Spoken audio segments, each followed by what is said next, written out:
Olá, boa noite a todos, sejam muito bem-vindos. Eu sou Ellen Nunes, fundadora do Conecta Verde, que está completando 3 anos. Para quem não conhece o Conecta, tem muita gente nova aqui. O Conecta Verde é o primeiro e até o momento o único canal de conteúdo sobre sustentabilidade com foco no mercado de embalagens. Então, se você ainda não conhecia, acompanhe os nossos conteúdos diários e também os nossos eventos com essa pauta para falar, para aprender mais sobre embalagens e sustentabilidade em www.conectaverde.com.br. Para celebrar esses 3 anos, a gente sempre busca fazer algo muito especial para o nosso público. E esse ano a gente tem a honra de realizar esse webinar, e esse webinar é um presente do Conecta Verde para esse público engajado que acompanha nosso trabalho e que está sempre conectado. Então, antes de começar, eu gostaria de agradecer cada um de vocês que vão acompanhar esse webinar. Eu agradeço a audiência de vocês e todos os apoiadores que divulgaram esse webinar e ajudaram a gente a trazer vocês aqui para essa oportunidade. Então, quero muito agradecer essas entidades que ajudaram a gente na divulgação: a Beaço, a B-Design, a BF, a Biflexo, a Bigraf, a Bitec, a P-Design, Em Papel, Movimento Circular e Two Sides. Muito obrigada por ajudarem a gente nessa divulgação e agradecer o patrocínio também da Polo Filmes, que viabilizou e acreditou nesse projeto. Vamos conhecer um pouquinho mais sobre a Polo Filmes.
Agradecer, então, a Polo Filmes, que é patrocinadora desse evento. Obrigada, Tabata e todo o time da Polo. Muito obrigada. Bom, o tema desse webinar é design para embalagens sustentáveis. E nós convidamos um designer que é parceiro do Conecta, inclusive também colunista no Conecta Verde, está sempre escrevendo artigos exclusivos para o portal, justamente por estar sempre envolvido com a pauta de sustentabilidade. Ele é publicitário, mestre em design, doutor em engenharia de produção e pós-doutor em design sustentável, pesquisador, consultor, escritor, professor universitário, é diretor na Mudra Design e presidente da AP Design. Ricardo soma aí 27 anos de experiência no mercado de embalagens e eu agradeço muito o aceite do convite para estar conosco nessa noite, nessa entrega que nós vamos realizar com muito valor agregado. Ricardo, seja muito bem-vindo, um prazer ter você aqui. Obrigado, Ellen. Obrigado a todos que estão assistindo. A gente vai falar bastante sobre sustentabilidade, né, aplicada na embalagem. E é sempre um prazer estar contribuindo, né, com o Conecta Verde, que é um canal super importante aí para a promoção da sustentabilidade na embalagem, né, que é tão importante pelo impacto ambiental que ela causa no planeta, né? Então a gente vai falar sobre tudo isso. Eu separei esse encontro em 3 momentos, né? Um momento de aquecimento e provocações, né? Como diria o professor Cabral. Depois eu vou falar um pouquinho de algumas soluções para o design de embalagem. E por fim eu vou apresentar um trabalho que nós fizemos com a AB Design, que foi uma cartilha de recomendações para o desenvolvimento de embalagem sustentável, né? Voltado mais para os designers ou projetistas que atuam dentro ou fora de agências, né? Eu vou compartilhar minha tela aqui. Fiquem à vontade para fazer perguntas no chat. Assim que as Isso. perguntas forem chegando, a gente já vai respondendo, né? Pessoal, eu vou estar acompanhando aqui as perguntas de vocês no chat. Então, nessa moderação do chat, podem ficar à vontade para mandarem as perguntas e eu vou alinhando aqui com o Ricardo, tá bom? Ricardo, a palavra é com você. Maravilha. Muito obrigado. Minha tela está aparecendo tela cheia, então maravilha. Bom, então a gente vai falar de embalagem de design para embalagens sustentáveis, né? Primeiro, bom, a Ellie já me apresentou, né? Então vamos adiante.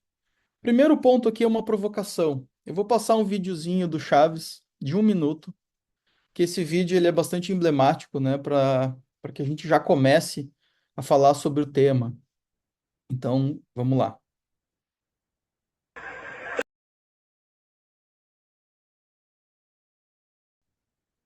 Vendo esse vídeo, né, que fala sobre a fome especificamente, mas a gente transferindo para a sustentabilidade, né? Quantos discursos como esse estão por aí falando sobre sustentabilidade, né? Que na prática, na teoria funciona muito bem, mas na prática não acontece, né?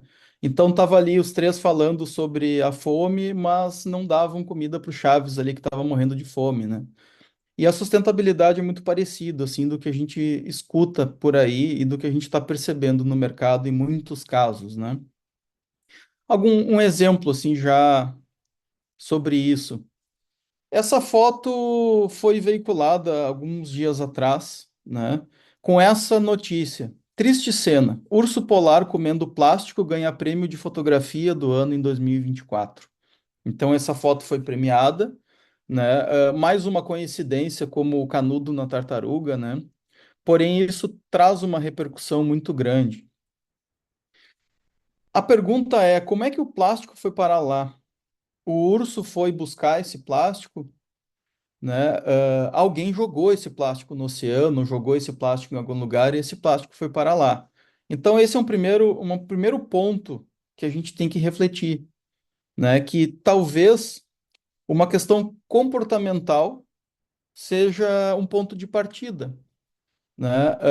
Ao longo da minha trajetória, falando sobre embalagem e sustentabilidade, eu percebi que a filosofia ela é muito importante nesse sentido, porque ela nos traz a essência das tomadas de decisão. E a gente está inserido num problema complexo, né? Então, olha essas duas palavrinhas, né? O que muda o contexto. Triste cena e ganhar prêmio. Ou seja, o ganhar prêmio eu estou fortalecendo uma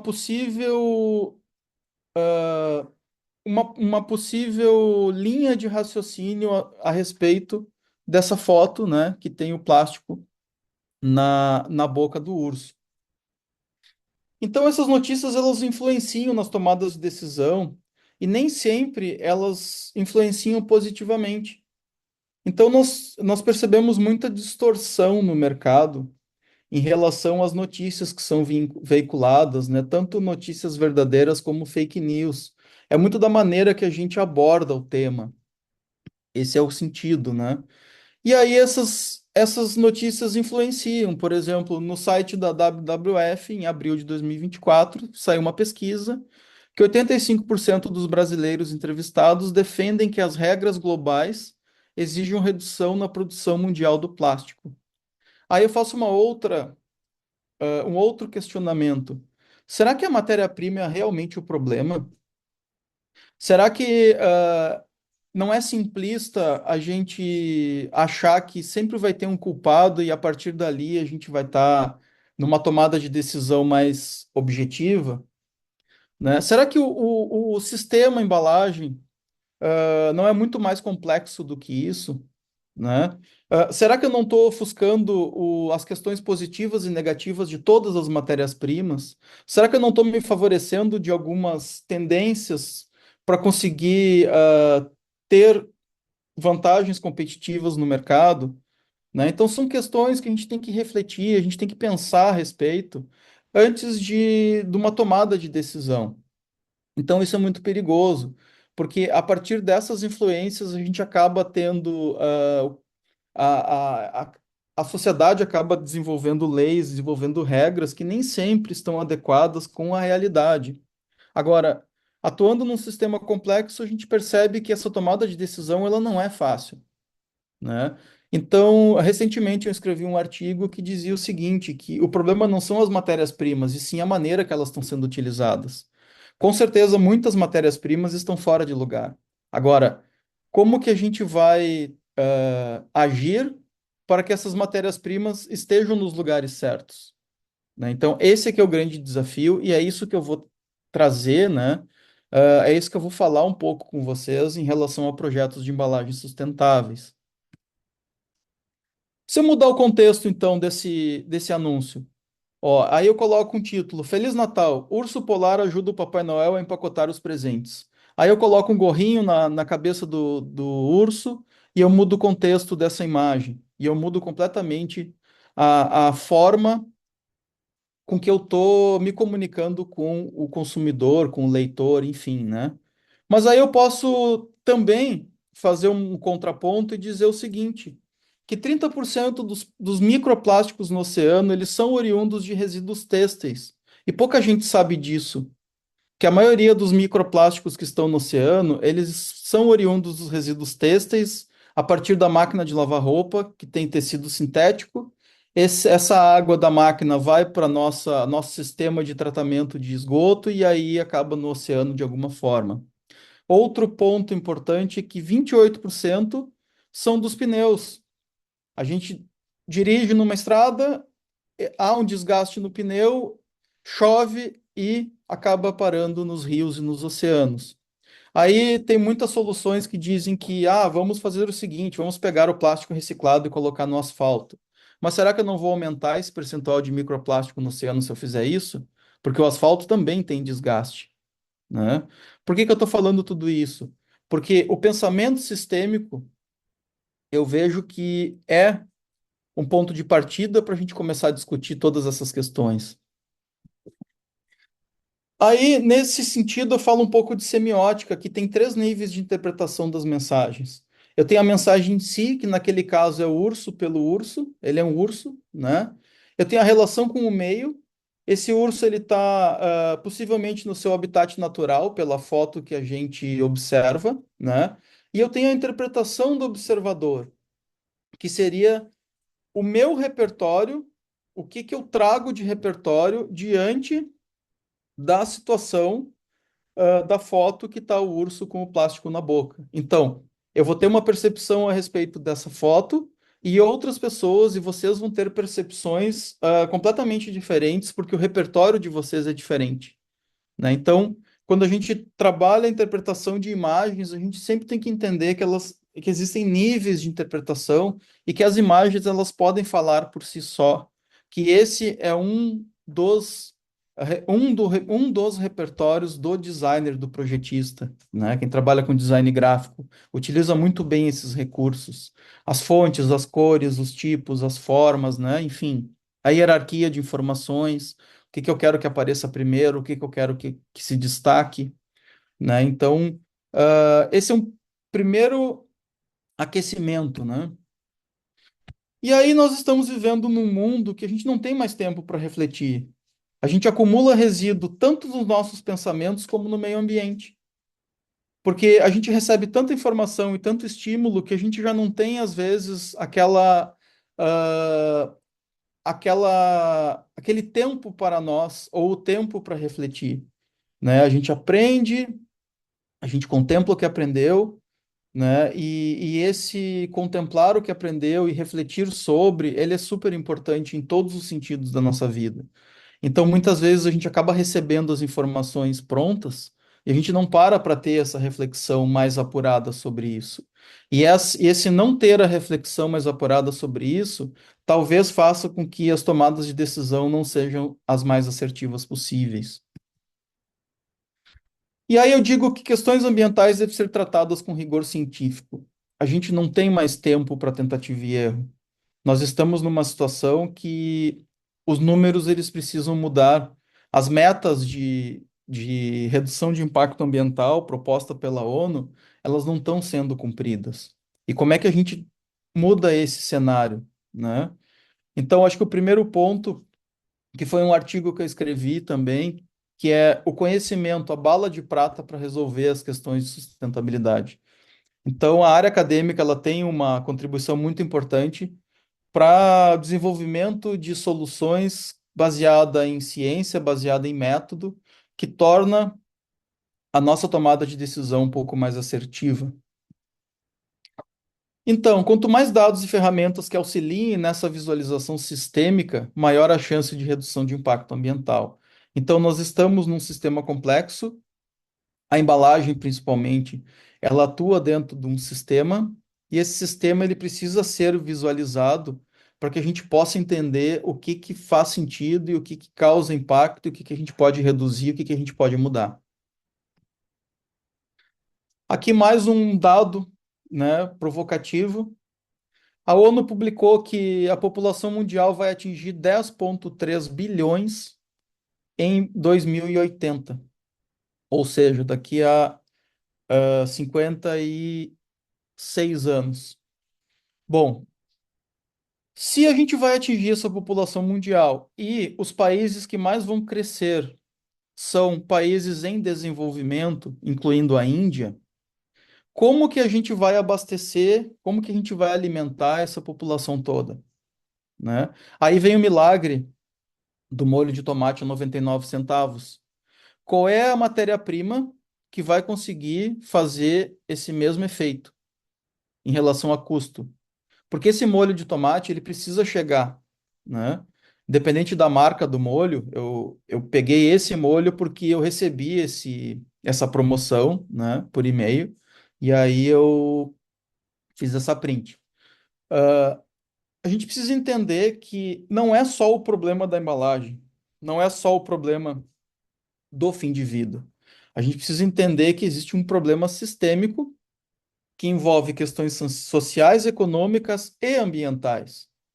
Então, a gente precisa fazer com que os produtos, os bens de consumo, eles cheguem a toda a população. E esse é que é o grande desafio, porque nós temos por uma linha do tempo Revolução Industrial, aí a era de vendas 1930, que começou a impulsionar a economia no mundo. Depois teve a era do marketing para dar conta do excedente, né? E aí depois as embalagens ganharam força no Brasil a partir de 1950, com a chegada do self-service, né? Que são os supermercados que a gente conhece hoje.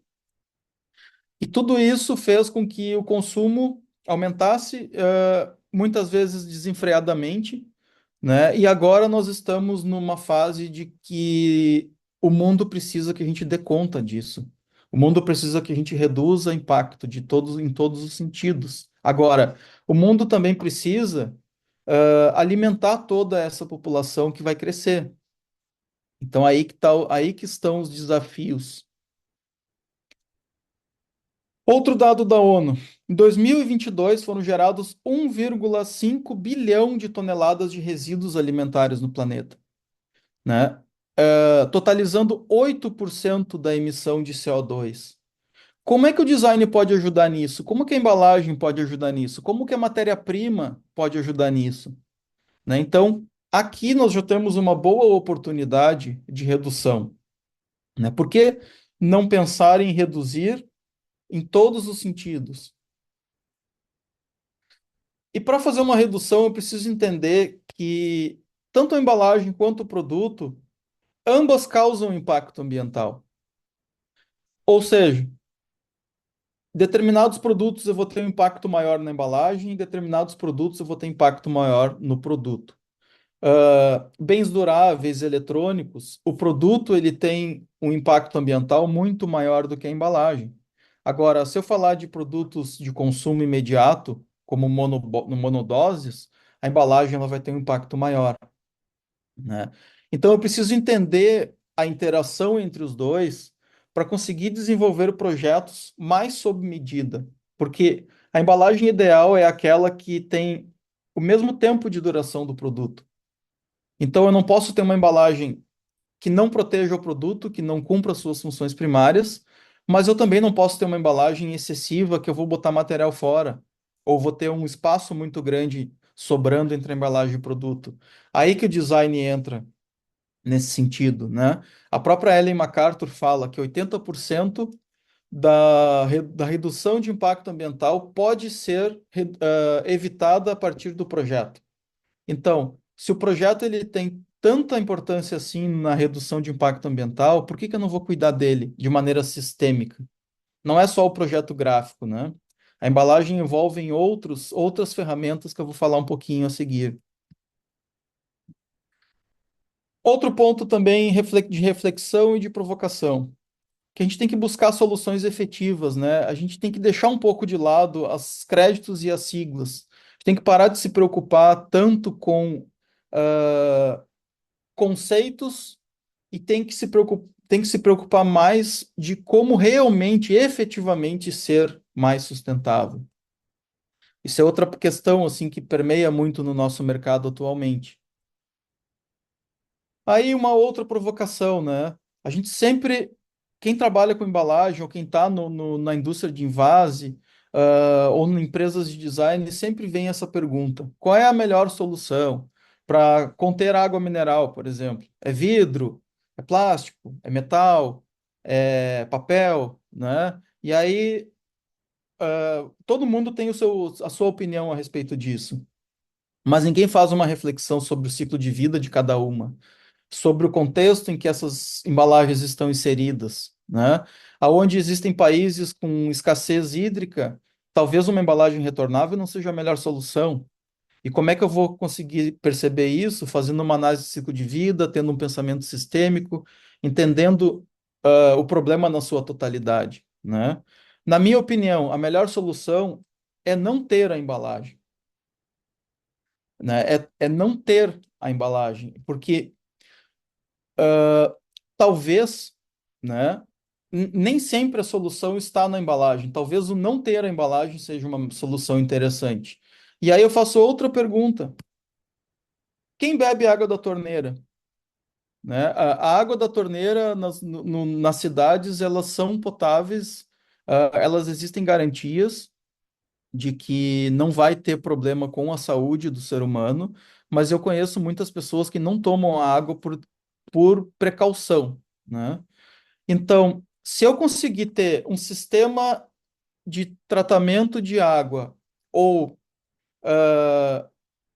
água menos poluída nos nossos rios, ou um cuidado maior com a água, talvez, em muitos casos, eu possa evitar a embalagem, porque eu vou estar tomando a água direto da fonte. E se eu conseguir evitar a embalagem, eu já vou tendo uma redução de impacto ambiental durante esse processo.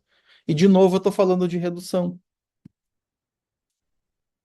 E aí eu observo a natureza para obter conhecimento. Se a gente faz esse tempo de reflexão e observa como a natureza age, talvez a gente possa trazer esse conhecimento todo para os nossos projetos de embalagem, para os nossos projetos de produto, para o nosso design de uma maneira geral. Então a natureza ela tem muito repertório para nos ensinar. E aí eu vou trazer um pouquinho o que que a gente faz na Mudra, né? Que a gente transforma as embalagens desde o projeto até o resíduo. E como que a gente faz isso, eu vou mostrar na sequência. Ellen, como é que nós estamos de perguntas? Por enquanto, sem perguntas, mais comentários mesmo. Houve um comentário aqui sobre uma informação que a gente sempre acaba surpreendendo, Ricardo, que foi em relação ao microplástico oriundo da lavagem das máquinas, né? Essa informação ela não é disseminada e teve uma pessoa que deixou aqui, não conhecia essa informação. Eu acho que é algo importante para a gente comentar entre os comentários que estão aqui, mas seguimos. Tem um último comentário aqui: as embalagens dos produtos alimentícios deveriam se inspirar nas cascas de frutas. Aí falando um pouco, fazendo essa analogia em relação à inspiração, em relação à natureza, né? Uhum. Tá aí uma boa fonte de inspiração mesmo, né? Olha a perfeição de uma casca de banana. Ela tem até a pega, né? Ela nos dá até a pega para fazer o consumo do produto. Ou a dureza de uma casca de coco, enfim, né? Realmente as cascas de frutas, elas são embalagens inspiradoras. Mas vamos lá, pode prosseguir. Vamos lá. Bom, falei do problema, falei das questões que a gente tem que pensar e refletir, falei um pouco sobre dados, fiz uma provocação distorcendo um pouco aquela notícia do urso, né? E agora eu vou mostrar um pouquinho como é que a gente trabalha para desenvolver essa solução. Nós desenvolvemos um método chamado meta design de embalagem, que atua em três níveis de solução. O primeiro nível é se a gente tem a possibilidade de desenvolver um projeto a partir do zero, um novo produto, uma nova solução. Se a gente tem essa possibilidade de desenvolver um projeto do zero, nós temos um método próprio no escritório que dá conta, de uma embalagem sustentável. Se nós vamos trabalhar com uma embalagem já existente, a gente tem um outro método, que é a análise do sistema de embalagem, visando a redução de custo e a redução de impacto ambiental. Redução de custo, ela é atrativa, porque a gente consegue realmente reduzir custo quando a gente analisa o sistema, porque existem muitos desperdícios, né, durante esse processo todo, né? Eu vou trazer um pouquinho alguns exemplos clássicos de desperdício que a gente consegue evitar com o olhar do design no sistema de embalagem. Por fim, chegou lá no fim de vida, a gente não consegue eliminar mais, a cadeia está super enxuta, né? Gerou resíduo, não consegui desenvolver um projeto de economia circular ainda. Eu consigo fazer a ressignificação desses resíduos ou a gestão deles de maneira mais qualificada.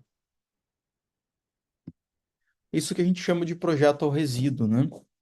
Então, o meta design é o design do próprio design, ou seja, a gente precisa de diversas ferramentas e diversas áreas do design, diversas áreas de conhecimento para conseguir desenvolver uma solução que atenda essa complexidade. Então, para cada projeto novo, a gente traz um repertório de ferramentas que vão ser compatíveis com aquela realidade, porque o projetista, o designer, ele acaba se apropriando de diversas áreas do conhecimento.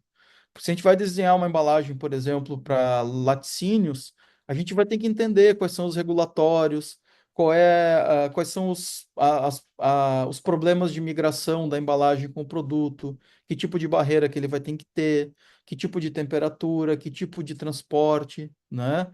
Aí a gente vai desenhar uma embalagem para eletrônico, a gente também tem essas características que a gente chama de requisitos, né? Em todos os contextos, a gente tem vários requisitos de projeto que a gente precisa entendê-los e priorizá-los. Porque em muitos casos a gente vai ter que priorizar alguns requisitos e em detrimento de outros que não são tão importantes quanto aquele que nós priorizamos. Para que a gente possa fazer essa priorização, nós utilizamos ferramentas também da área acadêmica, que é FD e outras ferramentas. Então, para cada projeto é como se pegasse uma caixinha de ferramenta vazia e fosse colocando as ferramentas necessárias para o desenvolvimento dessa solução em particular. E aí nós desenvolvemos na área acadêmica um método próprio que se chama método Reger, e esse método ele é testado, nós utilizamos ele no nosso escritório para o desenvolvimento de solução. E a primeira pergunta do método é: você realmente precisa de uma embalagem? Né? Será que eu não mudo um modelo de negócio? A maneira que eu comercializo um determinado produto? Será que eu não consigo eliminar o nível de embalagem nesse processo?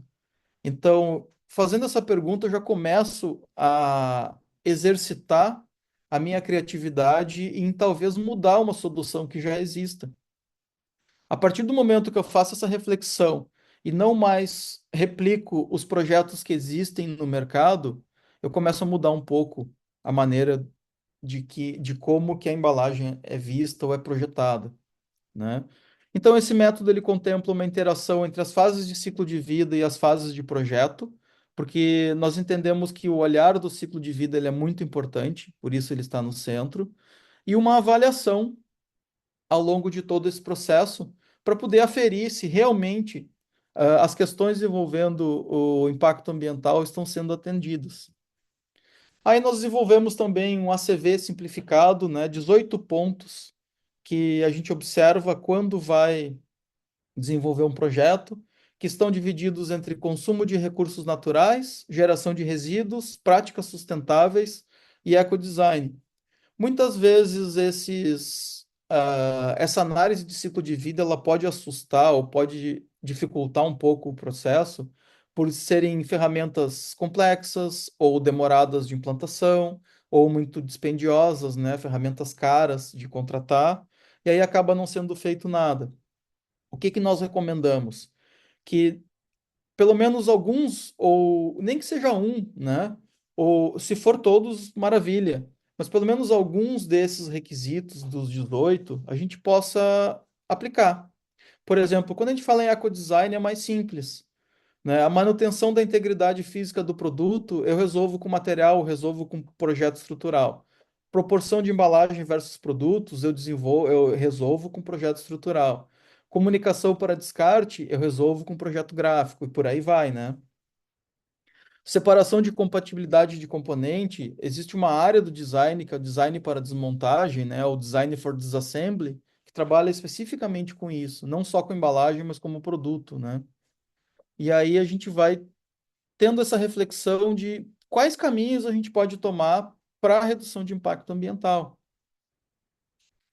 E, e aí nós ganhamos um prêmio em 2021, que depois foi publicado o método, né, que é o mesmo Reger, e que foi uma parceria entre a iFood e Suzano para desenvolver uma marmita que carregasse, né, transportasse arroz, feijão e uma proteína.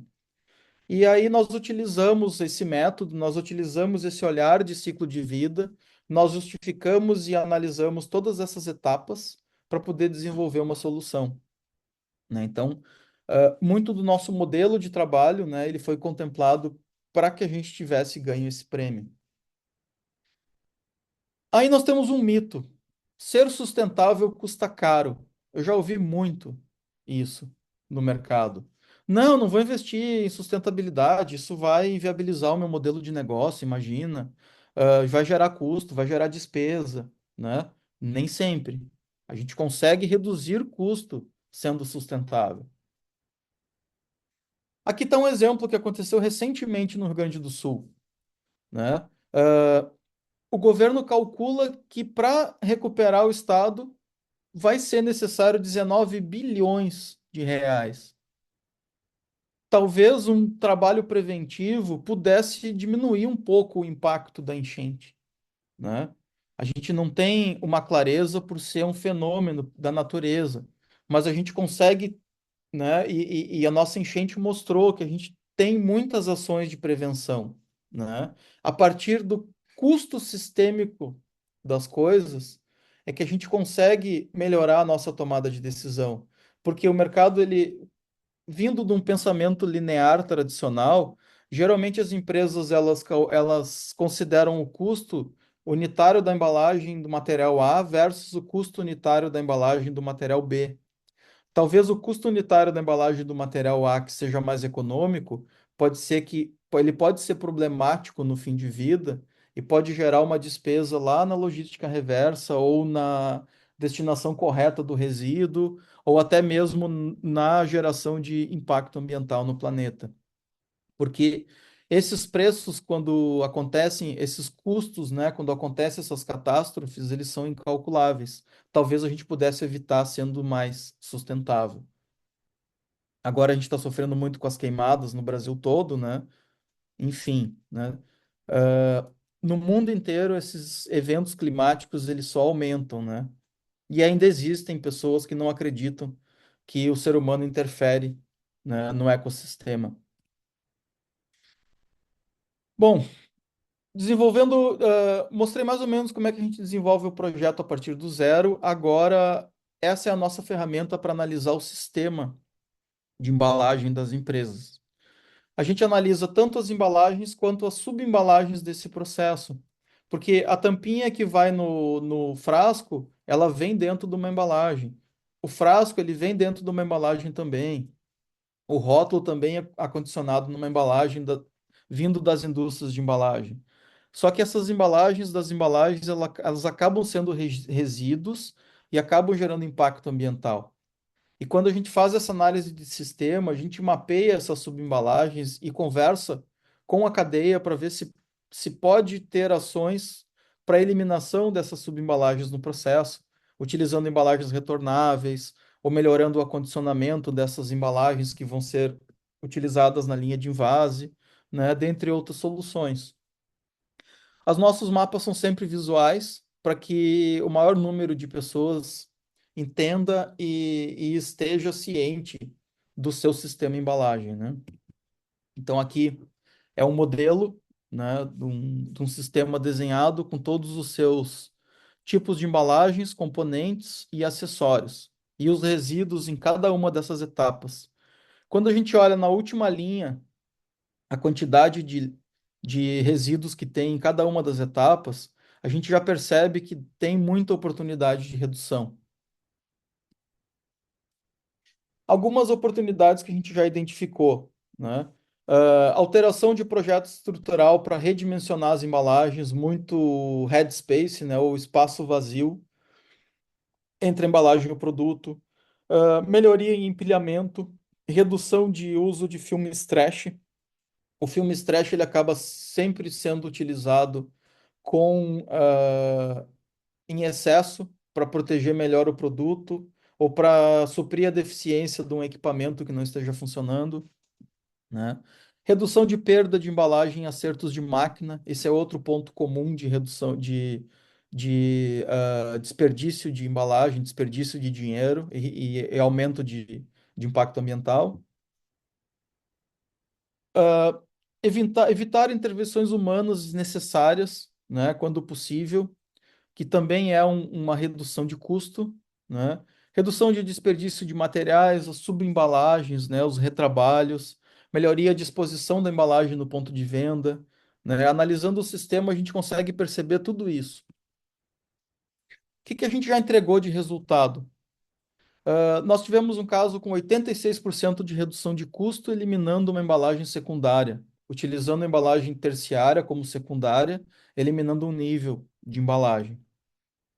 35% de redução de matéria-prima, né, com um projeto estrutural mais eficiente, e 20% melhorando a eficiência na cadeia logística, né? Isso são três exemplos isolados, né, mas a gente sempre garante redução de custo a partir do olhar do sistema embalagem.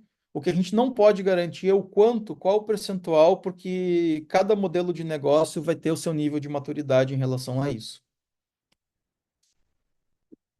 Então, para fechar essa parte, né, a redução é um caminho tangível e quantificável. Quando a gente fala em reuso e reciclagem, aí vem aquela palavrinha mágica que a gente sempre fala em sustentabilidade que chama depende, né? Porque é mais difícil de mensurar. Muitas vezes o reuso ele pode gerar um impacto ambiental maior do que a própria reciclagem. Então a gente tem que ter muito cuidado quando vai desenvolver alguma solução para entender se realmente ela está sendo efetiva ou não. Porque daqui a pouco eu tô gastando mais energia, estou gerando mais efluente para fazer uma transformação de uma embalagem em outra coisa do que reciclando direto. Projetos de ressignificação de resíduo, então, aí vem uma reflexão. Os projetos de economia circular tendem a gerar menos impacto, mas eles são mais difíceis de executar porque nós temos um pensamento linear que já está há muitas décadas, a gente tem que quebrar esse pensamento linear e também desenvolver novas estruturas para atender à circularidade. Quando a gente fala de embalagem compostável, por exemplo, que é um trabalho de pesquisa que a gente desenvolve, dentre as soluções das embalagens compostáveis, a gente tem que entender que talvez nós tenhamos que desenvolver um sistema de compostagem industrial.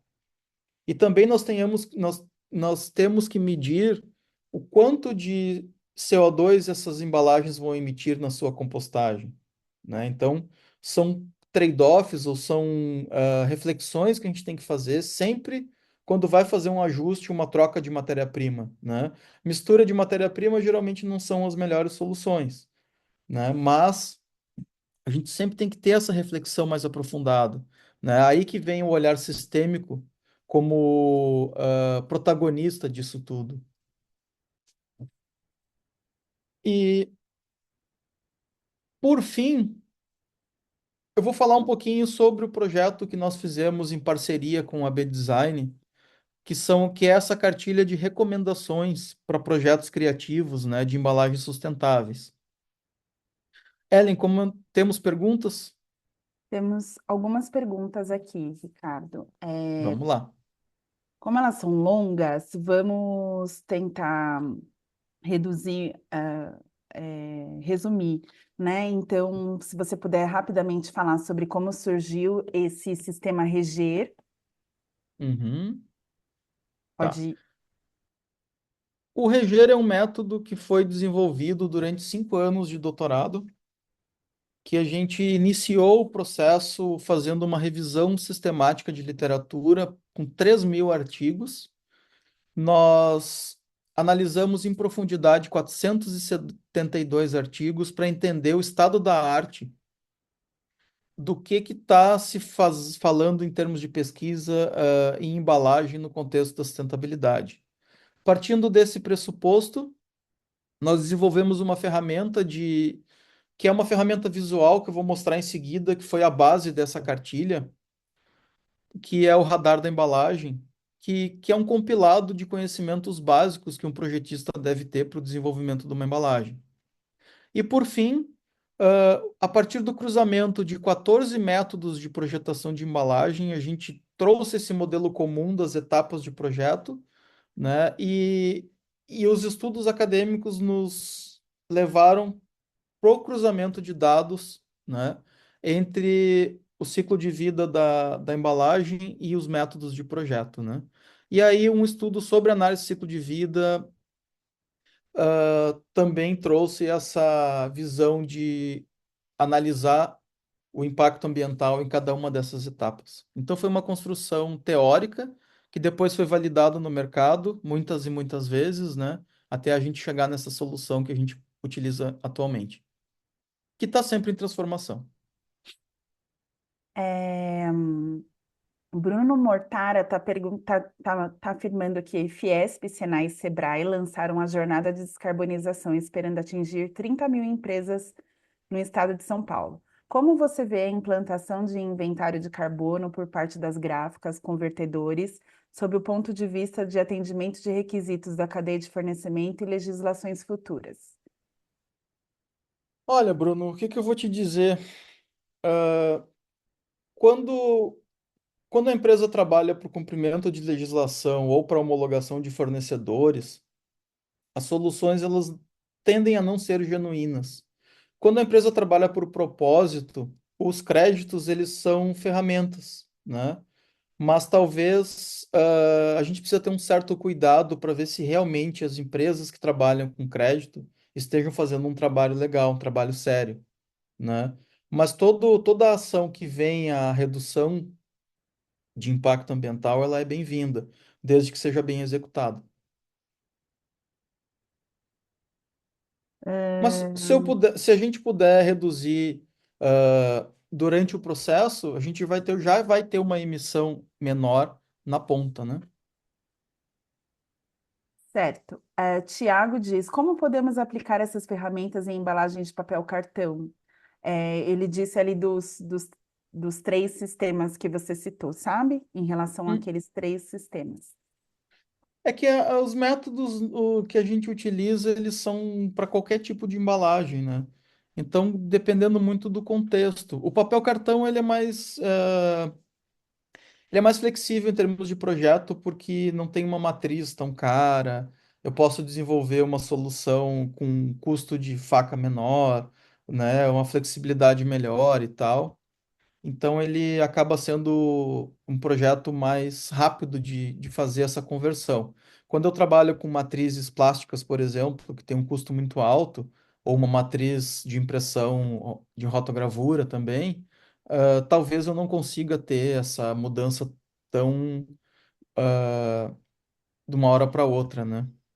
Mas esses métodos eles servem para qualquer tipo de embalagem.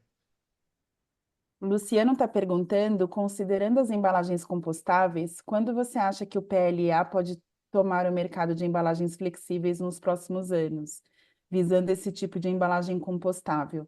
Você falou aí do desafio, né, até da própria compostagem no Brasil, né, cara? Eu acho que primeiro tem que fortalecer uma cadeia toda, né? Eu não saberia dizer o quanto o PLA vai atingir um Substituir. percentual, substituir, né? Eu acho que teria que ir atrás dessa informação específica, assim, né? Mas eu não tenho esse dado na ponta da língua. Mas PLA é uma solução interessante. E só para a gente avançar aqui, a Fernanda perguntou: você sabe se fitas, cintas com cantoneira são uma boa opção para substituição de filmes trash? Aí é uma análise do sistema, né? Se eu substituir o filme trash e por menos material, até vi uma solução muito legal que existem fitas agora. Até foi um dos trabalhos que está no prêmio da Abre, no voto popular, que é a substituição de filmes trash por fitas plásticas que fazem poucas voltas, assim, são fitas mais fininhas, que tem uma quantidade de material muito menor, né? E teria que analisar o sistema, não tenho como te dar se nesse momento o filme trash em relação à cantoneira ou em relação à fita é melhor ou pior. O que eu percebo muitas vezes é que se usa tudo isso, né? Tu coloca as cantoneiras, coloca a fita, coloca o filme trash, coloca em cima do filme trash mais uma proteção plástica e aí vira múmia, né? Os pallets acabam virando múmias, né? De tanta subembalagem ou acessório que acaba contendo. Maravilha. Vamos avançar para a cartilha, Ricardo? Vamos. Como é que a gente está de tempo? Ainda tem mais uns minutinhos, né? Temos mais uns minutinhos. O pessoal está pedindo aqui o como baixar a cartilha e Ah, eu já tenho QR coloquei o Code, link aham. aqui. Mas acho que com o próprio QR Code que vai aparecer na apresentação, né? Isso. Vamos Bom, lá. sei que em uma hora é muito pouco tempo para falar de tanto assunto, né? De tanta profundidade, assim, em projeto, tanta complexidade.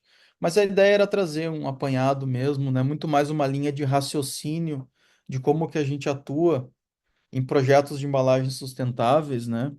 E o nível de profundidade de cada tomada de decisão.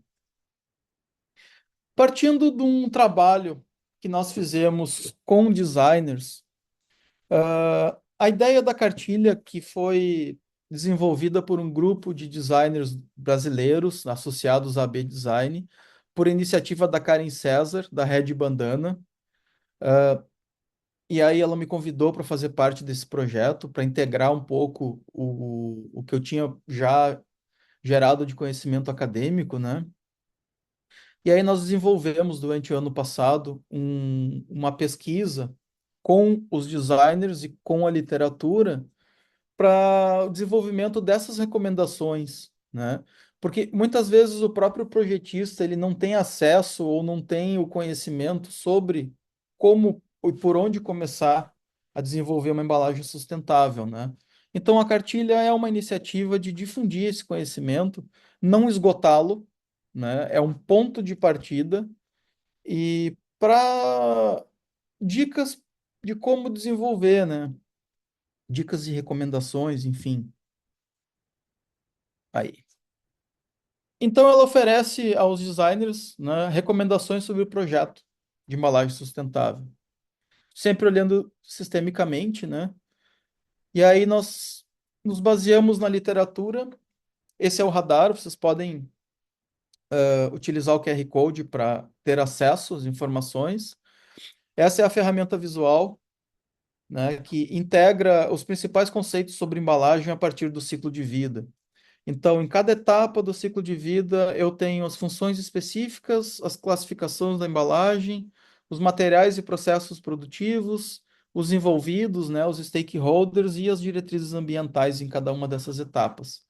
É uma ferramenta visual de consulta que ela é muito utilizada nas fases de briefing e planejamento, que são as fases iniciais de projeto. A partir do conteúdo do radar, nós desenvolvemos um workshop durante várias rodadas, e esse workshop ele foi dividido em temas trazidos pelo radar. Por exemplo, esse que está maior é sobre o ciclo de vida da embalagem do produto. Aí os designers eles geraram insights através desses post-its do que eles consideravam, a partir da literatura, do que eles consideravam de recomendações para redução de impacto ambiental em projeto de embalagem, né? Foram designers de embalagem, né? Gráfico, designers estruturais, enfim, né? Profissionais de design. Aí depois materiais e processos, logística. E nós fizemos 4 rodadas com 4 temas diferentes. E aí nós consolidamos esses post-its. Uma fase 2 ele classificou, porque como era post-its de geração de alternativas livre, houveram muitos casos que a gente aproximou por ter muita semelhança, né, nas ideias. E aí nós fizemos uma fase 2 de aproximação por temas, uma fase 3 de seleção desses temas e uma fase 4 de concepção das recomendações. E por fim, depois de todo esse filtro, nós chegamos em 20 recomendações, que são essas. Essa cartilha está disponível, ela é gratuita, né? Como é que foram essas recomendações, então? Primeiro ponto, questione sobre a necessidade de desenvolver uma nova embalagem, né, que está em consonância, inclusive, com o ponto de partida do Reger, né? Pesquise sobre matérias-primas de fontes renováveis. Evite a utilização de materiais com multicamadas ou compostos de difícil separação.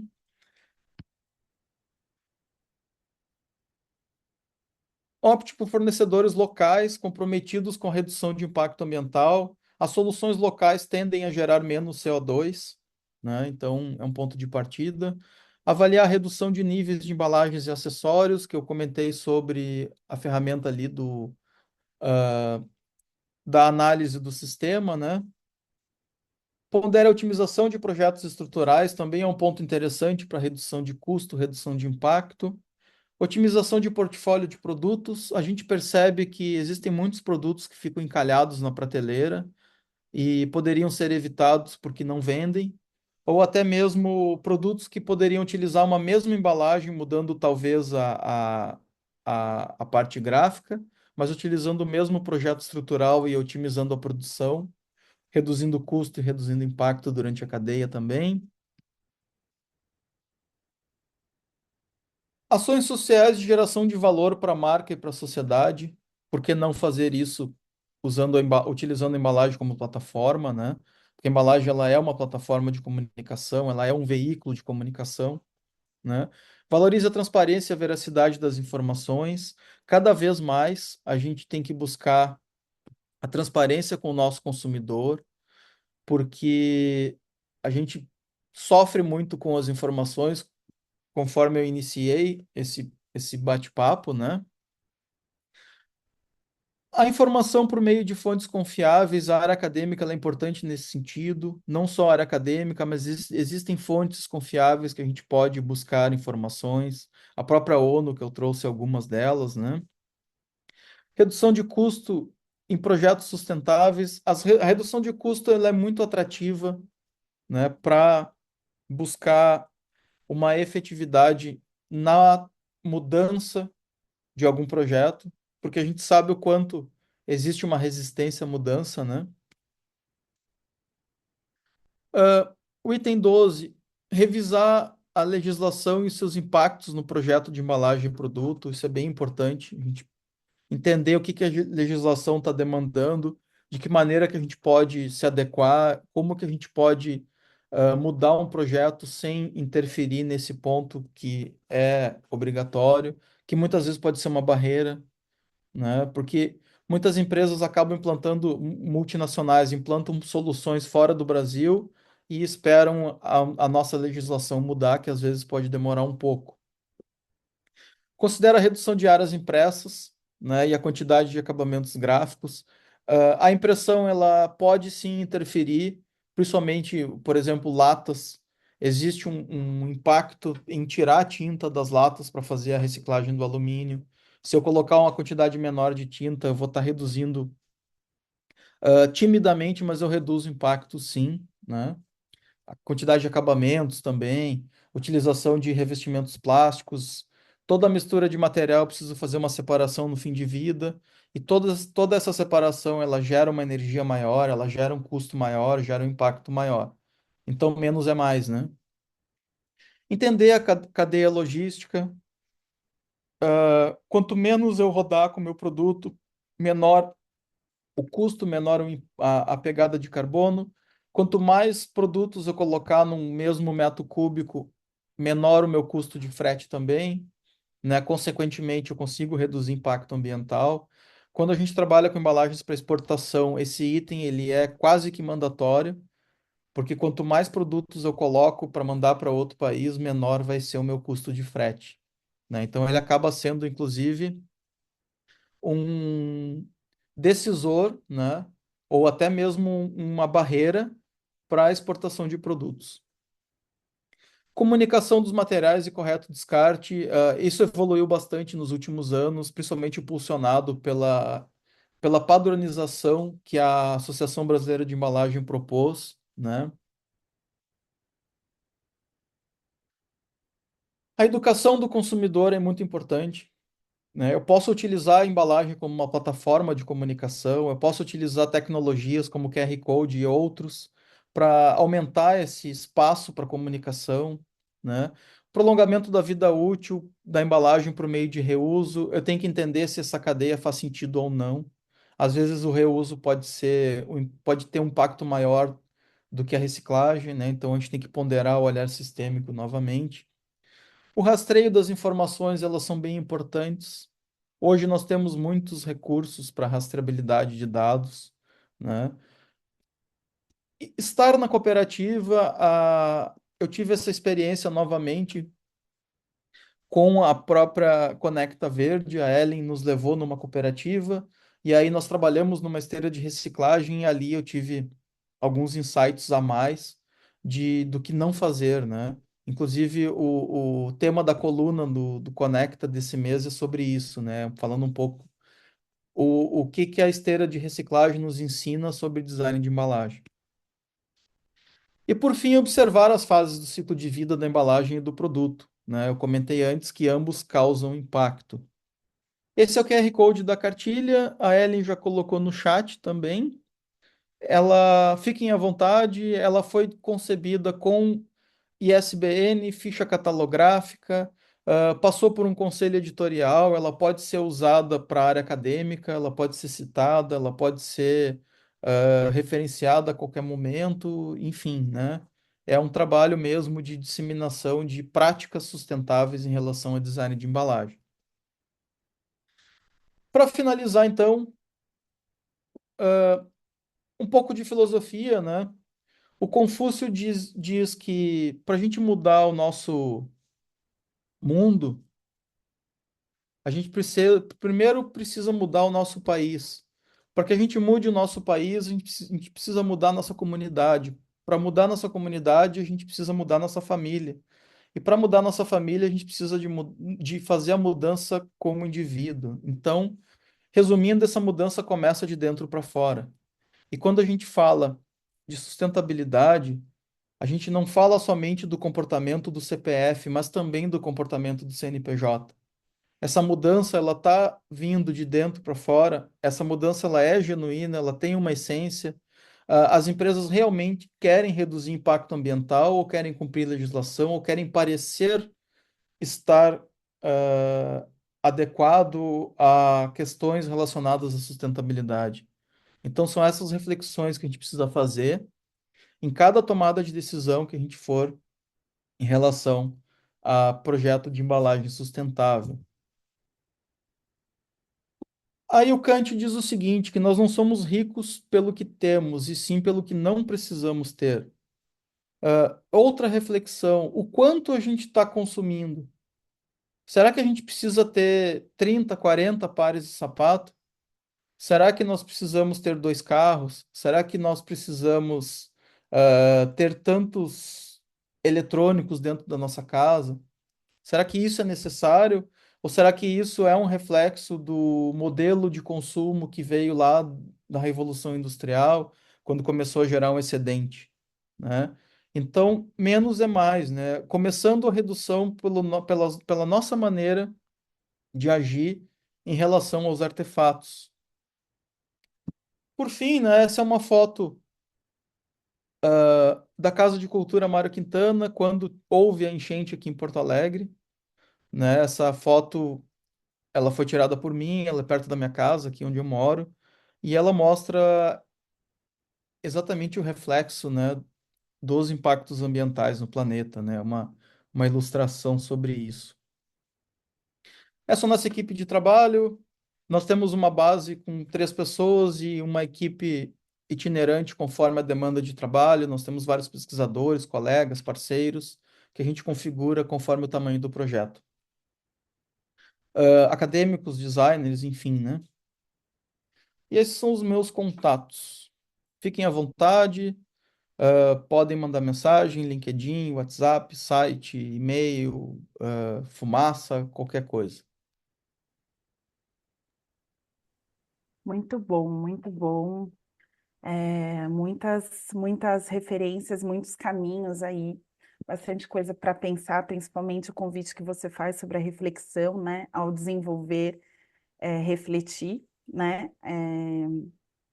Ricardo, eu tenho uma dúvida, na verdade é uma curiosidade mesmo. Quando tem ali na cartilha, o item número 13, ele fala sobre, você falou alguma coisa sobre minimalismo mesmo.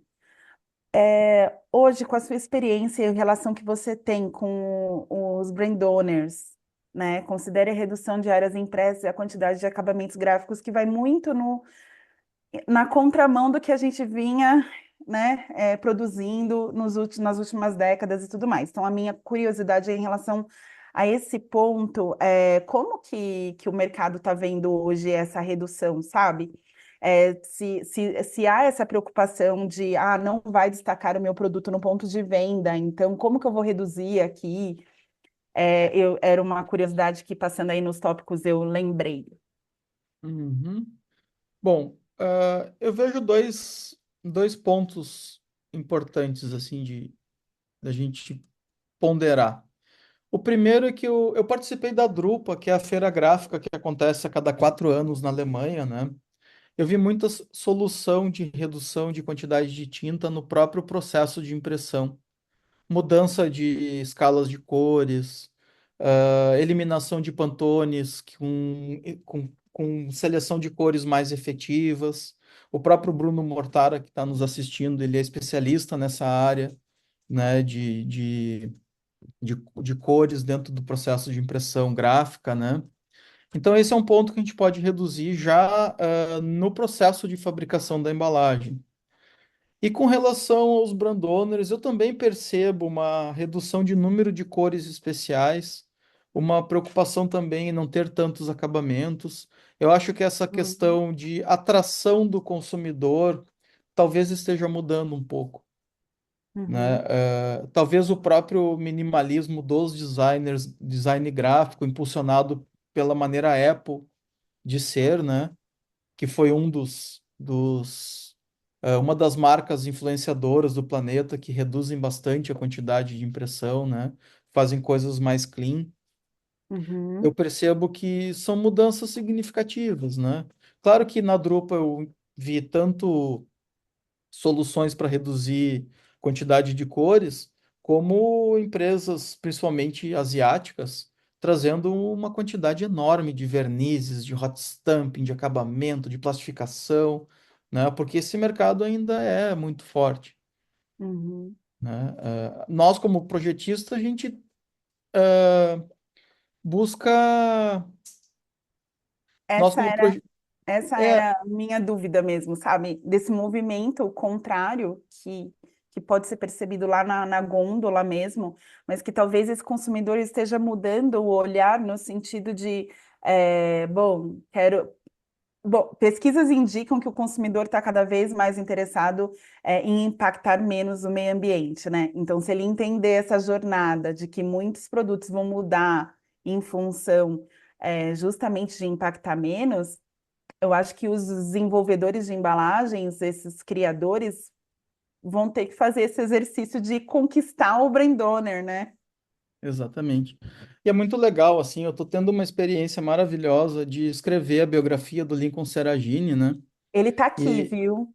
ah, muito bom. Obrigado pela audiência, professor. E eu estou percebendo o quanto que esse mercado ele é dinâmico, né? Uhum, E eu percebo também o quanto dessas soluções de redução elas já vêm sendo trabalhadas pelos profissionais do design, né? Protagonizado pelo próprio Lincoln já há muito tempo. Então, esse exercício de redução de custo a partir do sistema de embalagem, ele já é um exercício que está sendo feito há muito tempo. Ele foi, inclusive, protagonizado pelo próprio Seragini, né? Ele chegou a ter uma empresa prestadora de serviço nesse sentido, né? Porém, eu vejo que ainda existe muita oportunidade, né? uhum, E isso tem que ser difundido, né? Aquilo que eu comentei, toda empresa ela tem muitos pontos para redução de custo, que consequentemente reduz impacto, né? uhum, Então é um trabalho constante, quase uma militância, né? Numa embalagem mais enxuta. sim. Maravilha. Bom, aqui finalizando, todo mundo agradecendo muito a sua apresentação. Queria que você colocasse na tela de novo, Ricardo, por favor, os seus contatos, para a Peraí gente que eu não, finalizar aqui. não sei por que que descompartilhou. Bom, pessoal, o Ricardo está deixando os contatos deles, mas qualquer coisa vocês também podem entrar em contato comigo, que eu posso fazer a ponte, sempre à disposição.